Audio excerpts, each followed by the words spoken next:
This brand is made in China by Research Products Corp, and the thermostats can be purchased directly through their website or Amazon store.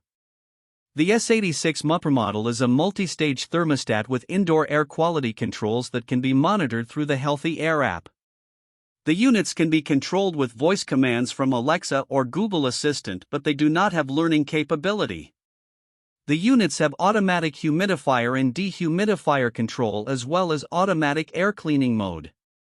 The control uses wireless temperature sensors for getting the average temperature throughout the home, but they do not allow for control of the temperature in individual zones. They do not have a screen for system monitoring, while the 8920W model has a 7-inch touchscreen, but it is rather expensive.